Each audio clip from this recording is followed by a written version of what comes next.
It is the Riot Podcast. We're doing Wednesday, July 26th here on the show.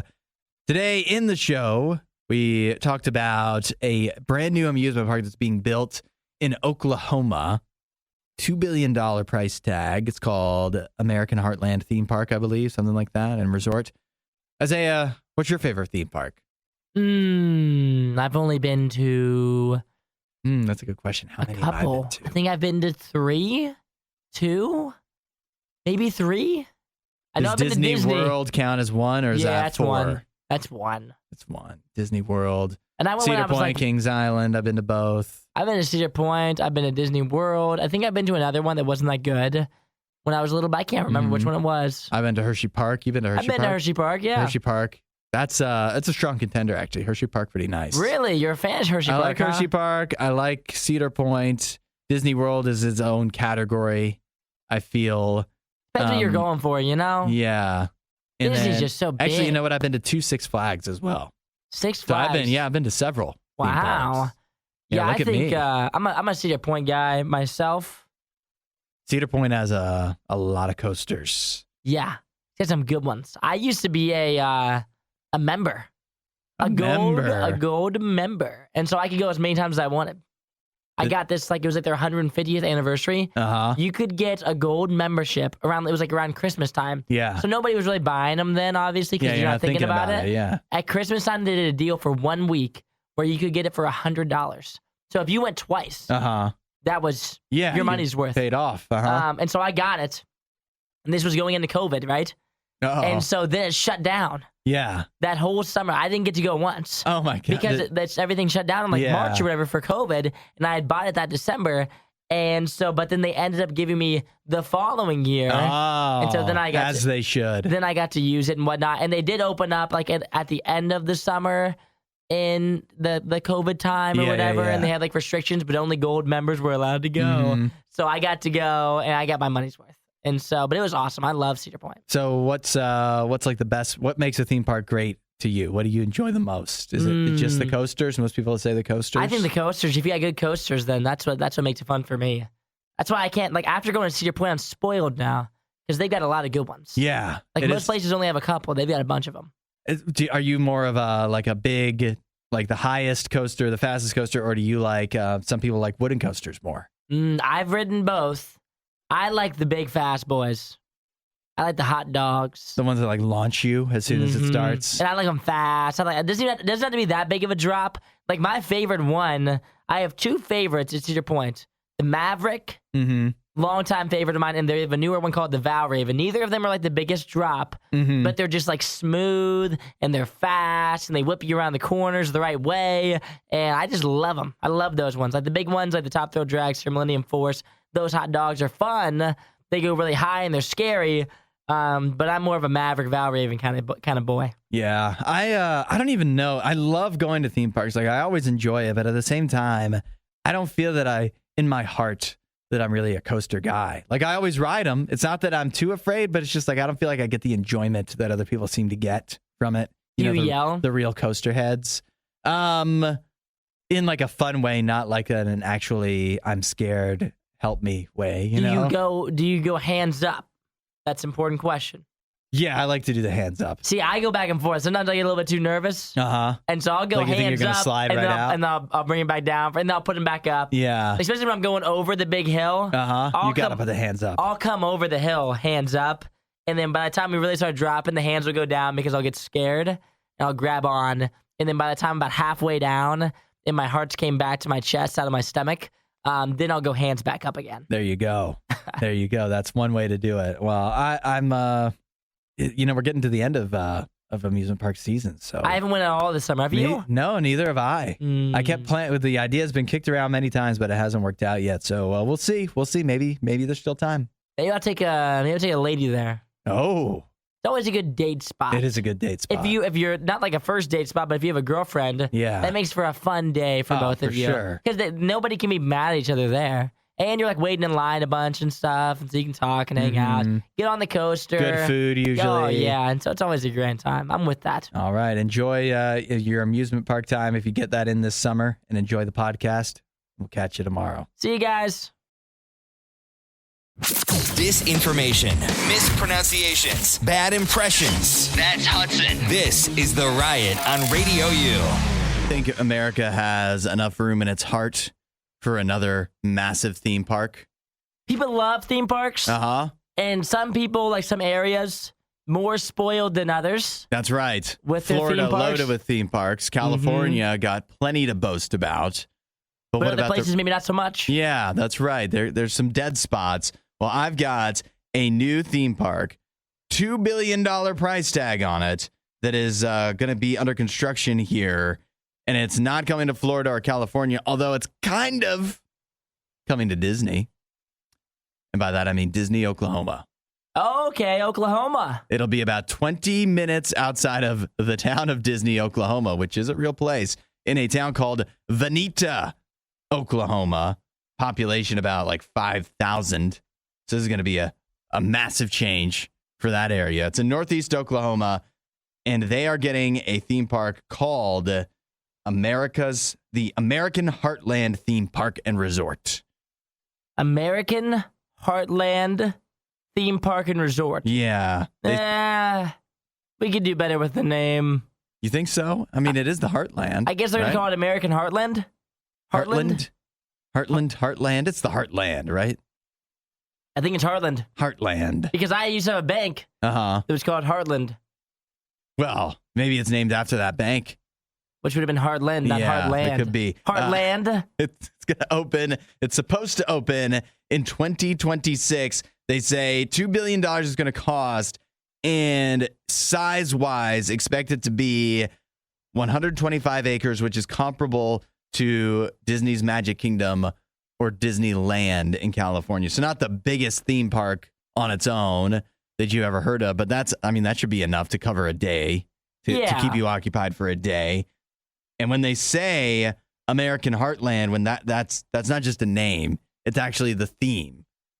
They say it will include rides and shows in 6 distinctly American lands: the Great Plains, Bayou Bay, Big Timber Falls, Stony Point Harbor, Liberty Village. We love Liberty. And Electropolis.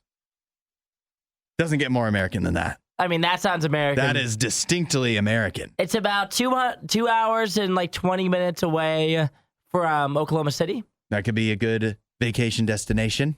Yeah, you go to Oklahoma City. If you're from OKC. It's closer to Tulsa. Yeah. Than it is to Oklahoma City. In the corner that's near Arkansas and Missouri and whatever's north of Oklahoma it escapes me at the moment.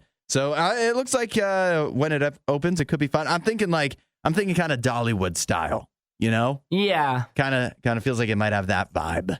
Well, either way, it gives you the picture looks cool. Yeah. Picture looks very cool. So we'll see how the renderings. The renderings of what they're going for looks pretty good. So we'll see how it turns out. Maybe a new spot to go take a visit to. Yeah, at least regionally, it gives you, if you're in Oklahoma or somewhere around there, you don't have to go all the way to like Disney or something like that. To get you to some cool place. To Disney, Oklahoma. Yeah, exactly. You won't hear a show like this anywhere else. And that's probably for the best. The Worst of the Riot. Radio U. Now, I hate to be the bearer of bad news, but the research is strong here.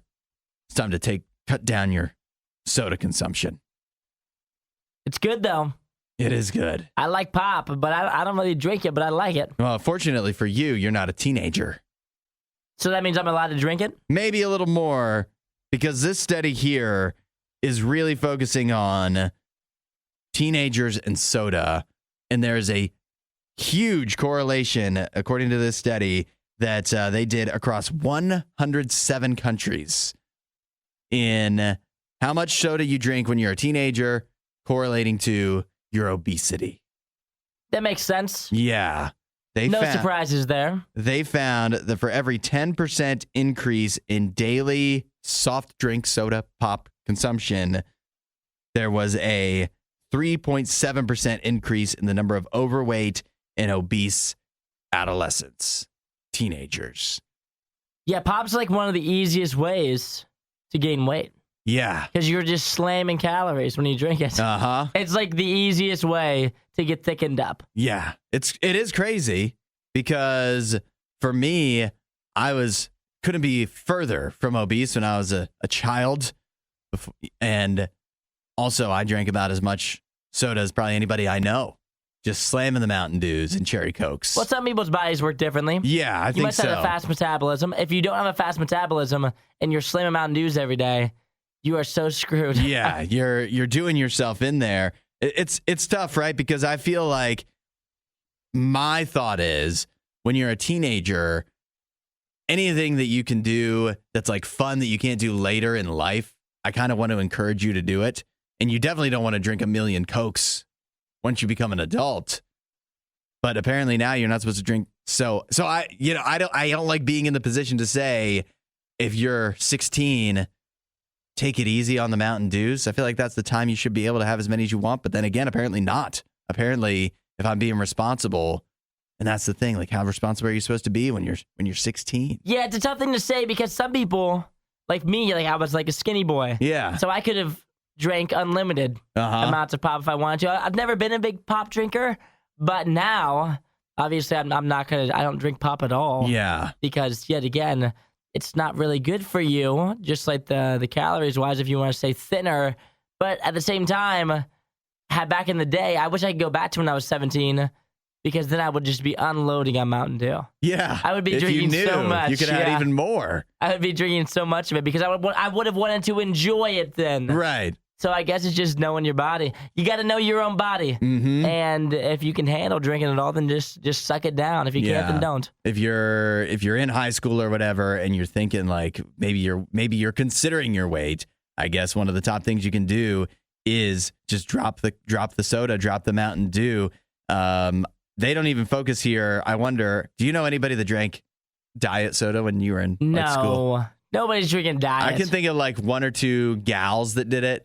And it was always like kind of like weird, like, why are you doing that? Yeah, no, it didn't make sense You're to me back then. 15. Why are you drinking Diet Coke? Trying to stay thin, I guess. That's for your mom. That's just their go-to, trying to stay thin. The only thing Isaiah loves more than the riot is himself. Someone who probably still lives with his mother and hates himself. You're listening to The Riot on RadioU. We got two massive contracts that were handed out yesterday in different sports, but they both were record-setting deals. First, in the NFL, you have Justin Herbert, quarterback for the Los Angeles Chargers, who was signed to a 5-year, $262.5 million extension. Let's say that again. $262.5 million. It's the biggest biggest contract ever for a quarterback in the NFL. Perfect. Pretty big deal. Perfect. But get this. In the NBA, Jaylen Brown, star for the Boston Celtics, also signed a massive deal to make him the highest paid player ever in NBA history. 5 years, $304 million. One of these is not like the other. Okay, let's hear it. There's only two, so they're both, if one is not like the other, they're both not like the other. But yeah, one of these is deserved, one of these is not. Okay. It's pretty evident. If you've ever followed sports, you obviously know Jaylen Brown becoming the highest paid NBA player ever is insane, considering he's not even like a top 20 player in the NBA. Top 20? Not even top 20. Some might disagree. I think Donovan Mitchell's like probably like top maybe 15. And Jaylen Brown's still way farther down the line. Why don't you use an example you're not biased towards? You're talking about, I can go through the list. Can you name 20? I guarantee 20 players. Did you watch Jaylen Brown in the playoffs last year? He can't even dribble with his left hand. He's the highest paid player in the NBA. That's insane. That's not even close. It's not even close. He's not even in top 10. He's not even close to top 10. Well, Giannis, LeBron, Steph, Jokic, Kevin Durant, Kawhi, Anthony Davis, Bradley Beal, Devin Booker, Damian Lillard. That's 10. Bradley Beal? You think is clearly better than Jaylen Brown? We're Okay, getting but then bogged down here. Then we'll because swap him out. Jason Tatum. Is he better than Jason Tatum? No, he's That's not even 10 better players, and I still haven't named Embiid. I haven't named Luka. I haven't named Kyrie. I haven't named Donovan Mitchell, John Morant, Paul George. Who do you want? I mean, he's James Harden. He's way down there. I He's not think even 15 close. sounds about right. He's like 20. I mean, the real thing is he's not the best player on his own team. So how do you then justify him being the highest paid player? But I mean, he's been to the finals. It's pretty good. Carried. Justin Herbert hasn't done anywhere close to that. Yeah, but he's clearly a top 4 QB in the NFL now. Everyone says that. He's top 5 for sure. I mean, keep hearing that. You got Patty Mahomes. You got 2 Super Joe Bowls. Burrow. Made it to the Super Bowl. Aaron Rodgers. Clearly. But last year, Aaron Rodgers' team didn't even go above 500. Yeah. Every other year, though, MVPs, Super Bowls. Yeah, but I think Justin Herbert, I mean, yet again, his team hasn't been incredible around him, but at the same time, he's been really great. I mean, if you look at his stats, he's like the same as Joe Burrow for the most part. I think these are very similar. I don't think either one is the best or... I don't think they're similar at all. I think they're similar because the alternative is you either make them the highest paid player or they're going to leave. Yeah, but like Jalen Brown's completely different. No one Justin Herbert has to become the highest paid quarterback because he's a top 5 quarterback in the league. That's just how it works. He'll be the highest paid quarterback until Joe Burrow gets signed in like 2 weeks. And so his will be over. Jalen Brown, I think that's crazy. I think that's a huge waste of money for the Celtics. That's a huge waste of money. You think it'd be better for them to get rid of him? I think it would have been. I think they should have traded him. They'd been way better off because clearly it's not going to work. You think the Celtics are going back to the finals? With this contract, no chance. Yeah, they're losing a lot of depth here. I don't know. It's hard to justify, but I just think they're similar. I think eventually somebody will come along. It'll be signed for equal to or greater than Jalen Brown, and hopefully somebody does. Somebody deserving. Add a little riot to your Instagram feed. Follow @RadioU Official. The Riot. Radio U. It's never too early to start planning ahead for National Mustard Day, right? It's coming That's up. a day we plan for. We got to plan ahead every year. August 5th. Mark your calendars. My brother's birthday. Your brother's birthday. That's why you never forget his birthday, because it falls on Mustard Day. Makes sense. And every year for Mustard Day, French's does, of course, something wild. They always get their mustard in some place that many say it shouldn't be. This year may be the most egregious of all. French's is teaming up with Skittles. Sounds like a weird one. For National Mustard Day, where this is a real product you could actually acquire. You're not going to be able to buy it, but you could wind up getting your hands on mustard-flavored Skittles from French's. Yeah, that sounds disgusting. Come on now. Are you so anti-mustard? I don't like mustard to begin with, so I'm not a good person for this, but mustard Skittles, no way. Not for me.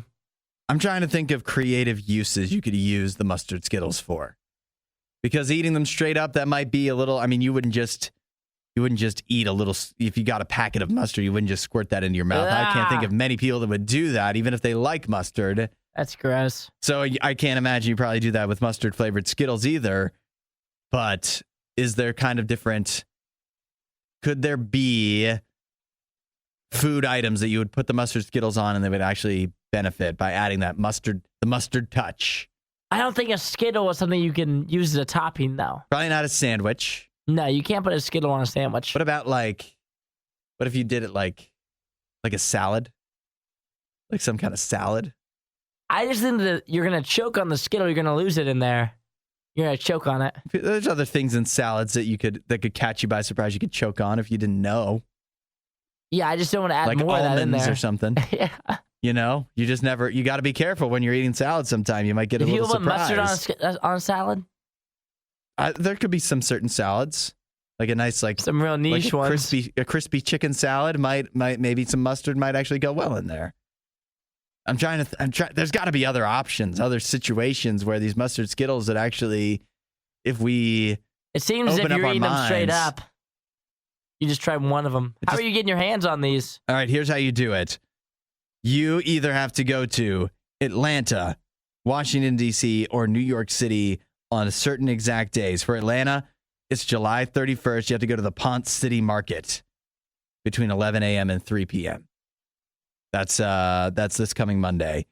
DC, Wednesday, August 2nd at City Center from 11 a.m. to 3 p.m. And then New York City at Hudson River Park, 11 a.m. to 3 p.m. on Saturday, August 5th, Mustard Day itself. Oh, well, this is so obvious. What if you put mustard Skittles on a hot dog? You got to put it inside the bun and then put the hot dog in? Maybe. Probably. Mustard on hot dogs is huge. I mean, yeah, obviously. It's very popular. I don't know how the Skittles going to go with it. I wonder how you're going to be able to eat it. I guess I wonder how sweet they are. I don't know. Are they like as sweet as a regular Skittle, or is this like it's just a Skittle form, but you're really getting a mustard flavor? I'm curious about that. There's also an option for you to enter an online sweepstakes if you like to try mustard Skittles as well. French just tries doing this every year. I don't know who out there, people freak out about mayo. They're really into mayo. People really dedicated to ranch, ketchup. I don't know that many people that are that dedicated to straight up regular mustard. Not many. I don't know anybody who likes mustard like that. But that's what they're trying to change, I guess. We're not sure who behaves worse, the Riot or their dogs. I don't even know how to behave like a real human being. The Riot, RadioU. Have you seen reports coming out about the dogs at the White House? Causing some trouble. They sure are. At first, when I saw this, I kind of glossed over it because I was like, President Biden's dog's biting somebody.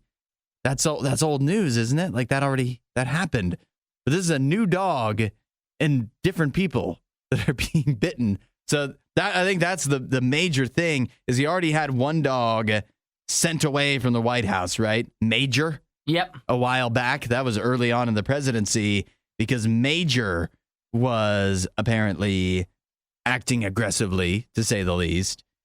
But now he's also getting some flack because his 2-year-old German Shepherd, Commander. Heck of a name. It is a great name. Commander. You think after the football team or? No. He's not a big one. Maybe, I guess it could be. He could be. He's in D.C., so it makes sense. It make a lot of sense. Commander has bitten 7 people in a 4-month span. So some are saying that this isn't even the tip of the iceberg because this is only covering a certain amount of time where these records have come out that say Commander bit 7 people in the Secret Service over the course of October of last year through January of this year. So that's forgetting the time prior to that. And since January, who knows who else Commander has bitten?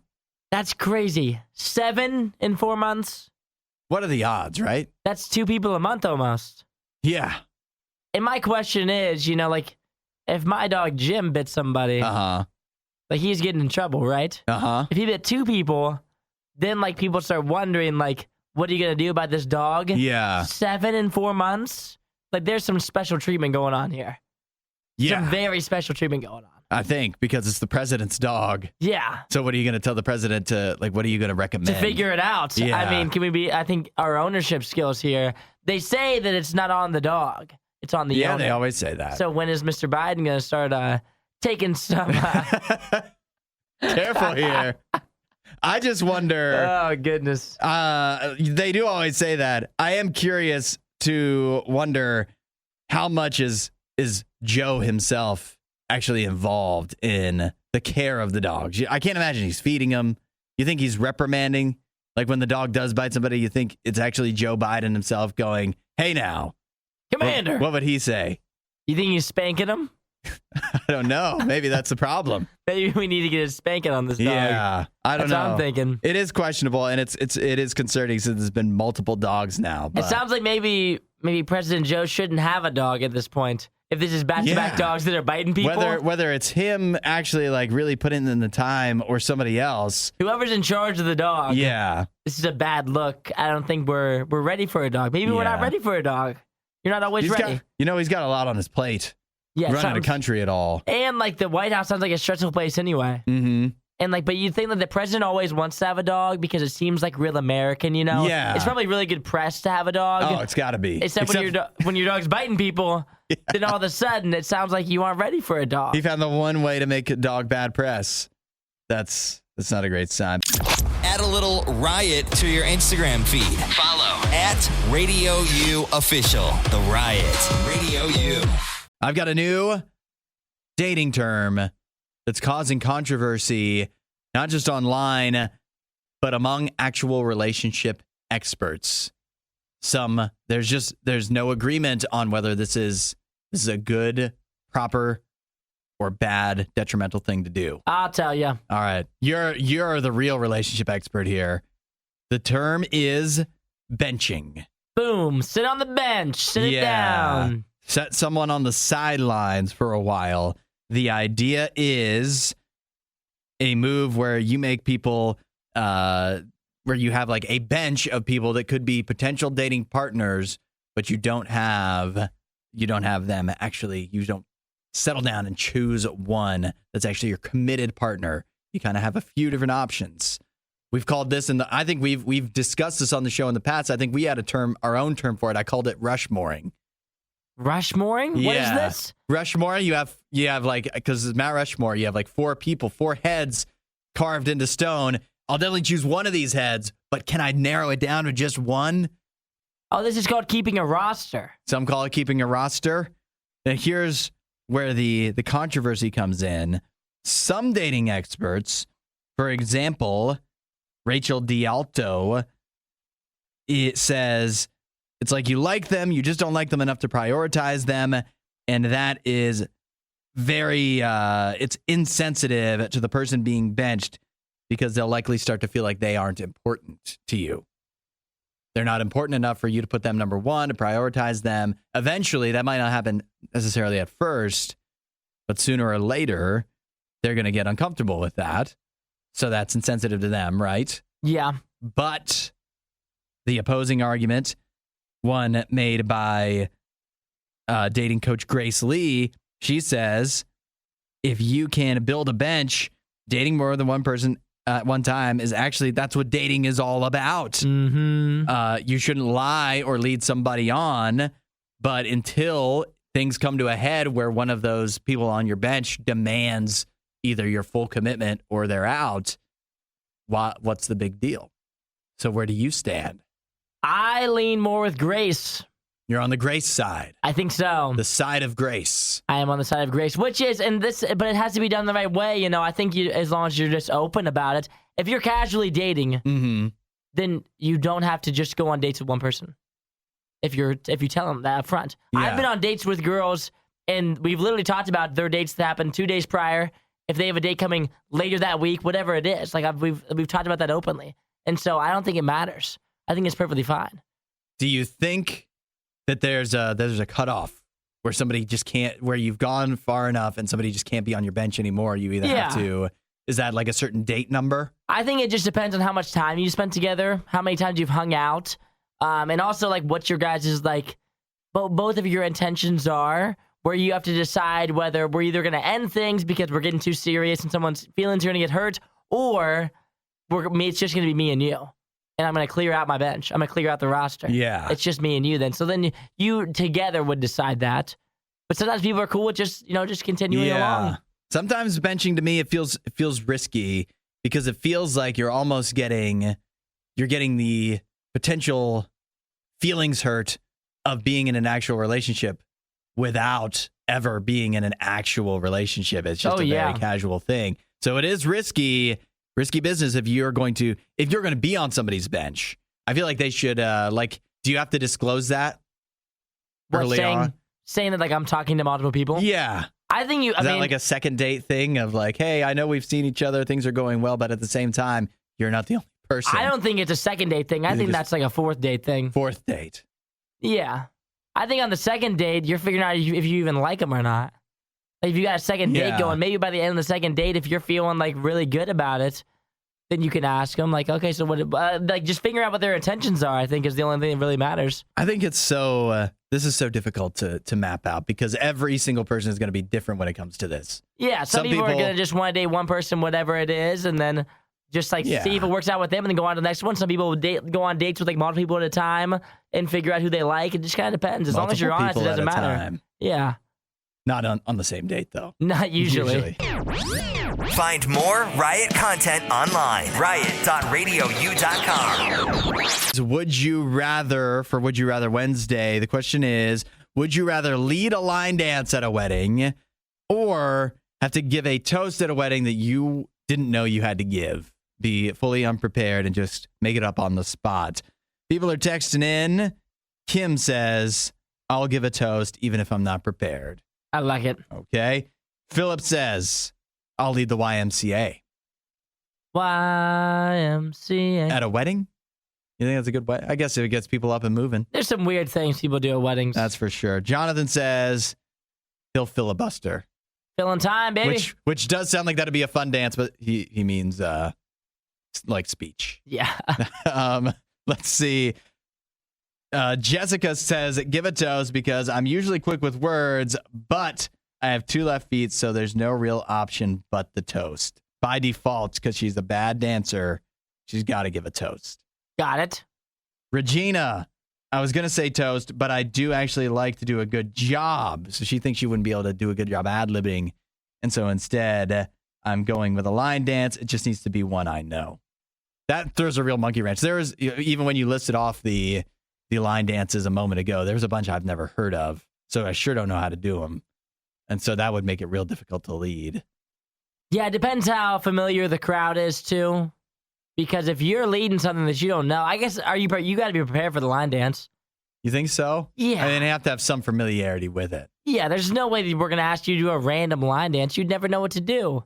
Well, but some of them... The instructions are in the song. To the left, usually. to the left. Yeah. Right. That's only like a couple of them, though. Yeah, the good ones. Ryan says that he'll do this speech. He can get more laughs that way. Okay, yeah. Actually, I don't know, Ryan. Yeah. If you led the line dance... Uh-huh.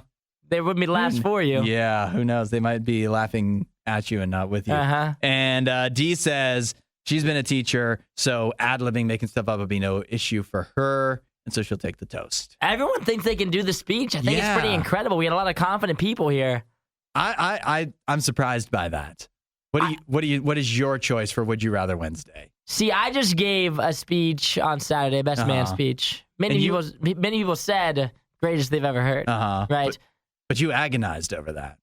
Yeah, I mean, I had it prepared. Yeah. It was pretty grand. I mean, you don't just go up there and give the greatest best man speech of all time by just winging it. No. But also, I think that for me, I think it's better. I think I would rather lead the line dance. You don't want to give a speech you're not prepared for. It's not that I don't want to give a speech I'm not prepared for, but after I got done with that, it was every single person I saw afterwards wanted to talk about, like, me talking. Oh, wow. Every single person I saw. There wasn't a person that I saw after I gave the best man speech that's something we talked about. Yeah, and so, that's true. If I led a line dance, then no one's going to be talking about that. You're going to lead on the rest of the night. Yeah. You're not trying to steal the show. No. And so for me personally, I'm leading the line dance and just letting the bride and the groom do their thing. And that way I can just like enjoy my night and just be able to do whatever afterwards. I guess we just have, maybe it comes down to we have an audience of people that don't want to dance. Yeah, I don't think we have a lot of dancers. I love to dance. Not. I know all the line dances. I love dancing. I think it's easy too. It's leading a line dance would be so easy. That's what I think too. Everybody already kind of knows it. Yeah, right. If I do the cha-cha slide, the instructions are in there. So even if I'm doing a bad job of leading it, which I probably would, I'll admit, I still think that everybody will just kind of, they'll not even pay attention. They're just listening to the song. They're having a good time with their friends, whatever. If I do a speech, I think, first of all, you might think I'd be good at ad-libbing. I'm not. Everything I say here on the show is scripted, including this.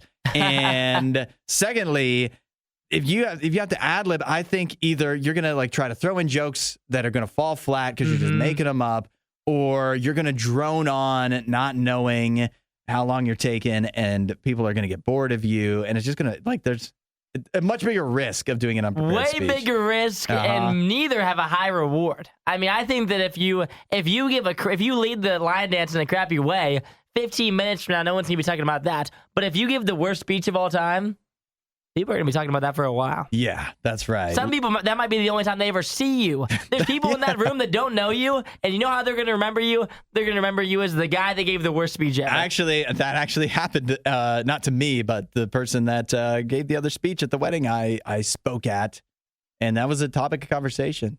And that's how you remember him. That it was not a great speech, yeah.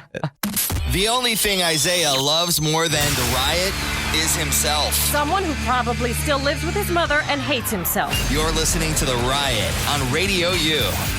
You know, love can can be found in some of the most peculiar places.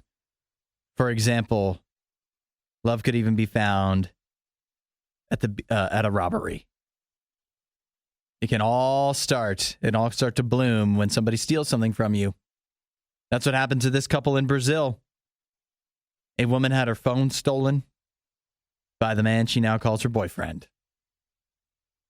Isn't that cute? Isn't it cute? They've been together for 2 years now. The story goes, as they tell it, she was walking down the street where this guy happens to live. I don't think she knew him at the time. She didn't know him at the time. She was passing by. He snatched her phone somehow, or she actually lost it. So she lost her phone. This guy nabs it, and he was just going to keep it, but then he saw her photo in the phone, and it's like, wow, this is a really. His words are that, what a beautiful brunette. You don't see a brunette like that every day. And he instantly regretted stealing the phone and then got in touch with this woman. Her phone number was, he was able to get her back the phone. And from there, it was all love at that point. Wow. What a beautiful story. I guess it would be different, right, if he actually mugged her and stole the phone. Apparently she lost it and he was just going to steal it and keep it. And then had to change his ways. You think that he introduced himself by saying, I was going to steal this, but I decided not to? Or did he introduce that at a later time in the relationship? And instead he said oh, I found this. Yeah. I'm actually your knight in shining armor. Did I take it? Maybe in the beginning. Mm-hmm.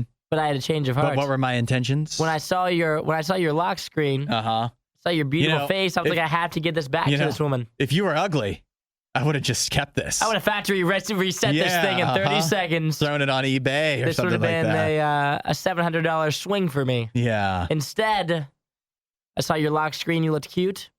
Give you a quick ring. And the rest is history. I mean, for now anyways, they've been together for 2 years. Some people question, it's not exactly known whether other people in her life approve of this relationship given its peculiar start. But I mean, love is love, especially if, it's something you see in the movies play out so often. I don't know how often it really happens in real life of the good girl that gets a bad guy to change his ways. Doesn't usually work, but maybe in this case though, this is that story. This is a scenario where that actually happened. This guy, a criminal, a robber, a thief, and he meets a beautiful woman who has a kind heart, and all of a sudden he starts to think a little differently. He starts to do things the right way. Starts to straighten up, smarten up. I don't know if I trust this guy. I mean, they've been together for 2 years. Yeah, but this isn't getting him on the straight and narrow path. You think he's still robbing? He's probably still stealing phones. Maybe they're a Bonnie and Clyde situation. She's in on it too now. Yeah, that's right. Maybe it could be the complete opposite. Hey, I stole this. I was going to sell it, but you're too cute for me to steal from. However, there's plenty of, yet again, less attractive people out there that if we work together, we can rob. Think of the things we could steal. I don't know. As long as they're together, they're happy and they're not committing crimes. I'm all for it. However, yeah, it's what a great way to introduce yourself. Yeah. I was going to take it. Hello. But I didn't. I'm Manuel. I stole your phone. You won't hear a show like this anywhere else. And that's probably for the best. The Worst of the Riot. RadioU. Now, the Barbie movie, everybody has been going to see it. It's made a ton of money. It continues to make a ton of money, even on weekdays.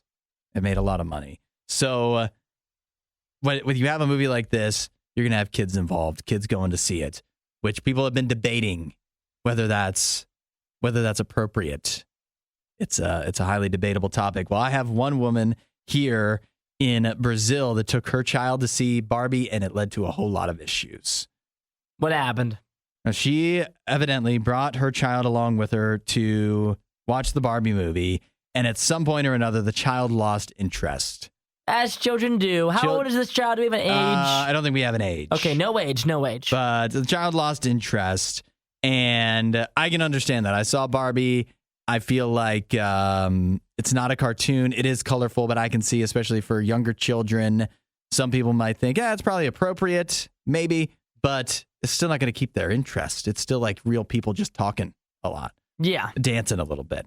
And Little so dancing. I understand why a child would lose interest, but also why you might think a child should go. So she brings a child, and instead of like leaving as the child loses interest, she instead apparently decided to give the child her phone to watch YouTube on.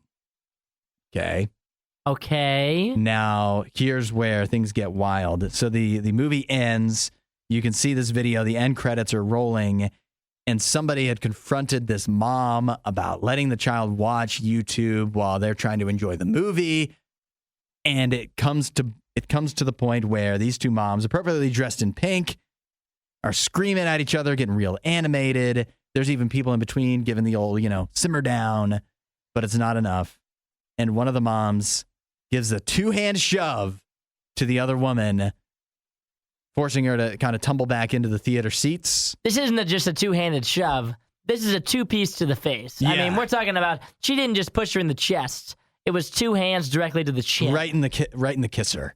And this woman, though, the woman who just got pushed, undeterred, pops right back up, takes off her shoe, and starts attacking the other lady with her shoe. And that's kind of what you get to see in the video. It's hilarious. It's also kind of sad, but you have to feel for the person, I think, that wasn't the YouTube child mom. That was just because the end credits are rolling. So this person probably has been simmering this entire movie. They've been trying to enjoy it, but there's this YouTube, whatever the sounds of the YouTube video and the brightness of the screen in the row in front of them. And it's been boiling this whole time for the movie. And finally at the end credits, she just lets it all out. Yeah, I would have been upset too. There's no way that lady can possibly think she's in the right. The YouTube mom? Yeah. I mean, if your kid loses interest, she wants to watch YouTube, then it's time for you guys to go. I think it's over. Sorry. I can see a side that says YouTube is better than the child being rambunctious and trying to ride that out. But still at the not same an time, option, though. At the same time, it's still pretty inconsiderate. And sometimes as a parent, you just gotta soak it. You just gotta say, yep, I spent $48 for getting the snacks just to get us in the door here. But if you're not going to be into it, then I guess we're just gonna have to charge it to the game and get on out. Yeah, next time, I mean, you gotta figure it out. Know your child. I feel like you should know going into the movie if your child is gonna be able to make it or not. Is he gonna be able to make it through 2 hours? Mm-hmm. Probably not. Then maybe you shouldn't take them to the movie. If there isn't an animated cat. Yeah, maybe you should have saw a different movie. Mm-hmm. Maybe in 2 years you can do Barbie. I don't know what to tell you. But unfortunately, that's the situation you're in, but you can't be watching YouTube in the middle of a movie theater. Yeah. That is wild. You got to get that out of here. Yeah, it is. There is some juxtaposition between the serene end credits of Barbie, just a calming song, and then these two ladies just hashing it out. The old-fashioned way, with a little bit of a fist fight. That's enough of that. For more Riot content, head to riot.radiou.com.